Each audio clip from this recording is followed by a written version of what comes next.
You don't want to drink after me. I wouldn't either. And this is my fork too. You and your nasty dishes. Germs and... This was the phone call. George Michael wants to know if you'll come up to Olympia and play John Lennon's piano. Did you tap the phone? I don't know what reaction I had except to say, all right, look, let's be rational here. And it didn't, even at the same time though, you weren't over in the other half of your mind picturing yourself playing the Imagine piano? Probably, but my first reaction was complete doubt. Coming from Gabby? Why would Gabby? You know? No George Michael who would ask you to play John Lennon's piano. You know, there were too many connections there that just... And I thought we've been punked again on the internet like we had been before. I said, okay, look, yes. Let's get that out of the way in case I'm wrong. I said, I don't believe this. I said, I'll tell you what. She said, well, I just talked to this woman named Carolyn, and she's British. Oh, well, if she's British, okay. That's a guess. Must be legit. Gotta be good. That's good. I'll believe it when I have a plane ticket. That's when I'll believe it. Otherwise, it's just somebody playing with us. And wouldn't it be a nice fantasy? That'd be great.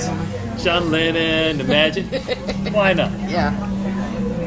So I do. I get a phone call from this woman named Caroline True, and she's got a British accent. And she's telling us that George Michael had bought John Lennon's Imagine piano for $250,000. It was the most expensive piece of rock memorabilia, and that his partner Kenny Goss owned an art gallery in Dallas. And what they were doing was they were taking the piano to places of violence and taking pictures of it. On Friday, that was on Tuesday when she called. On Friday, the email came with my plane tickets to fly out on Sunday. Wow. And I went, this is real.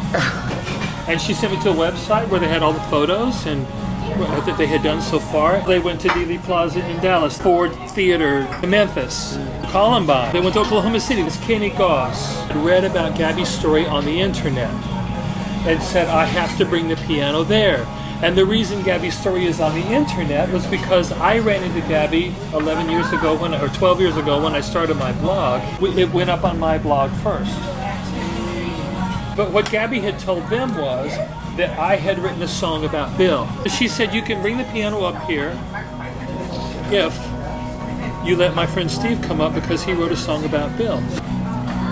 When I got up to Olympia, we rolled the piano out. They put it under the tree in the front yard, and then they said, Whose front yard was that? That was Gabby's front yard. That was Gabby's front yard? Oh my goodness. Yeah, the whole point was to bring the piano. Right. That's right. They would bring the piano to the place where Bill died. Right. So they actually brought it into the kitchen. I saw some of the pictures. You had Bill's picture on the piano. Yeah. So by the simple act of posting a story about somebody, because it moved me so much, 11 years later, I'm sitting in the front yard of that person's house playing the piano that John Lennon wrote Imagine on.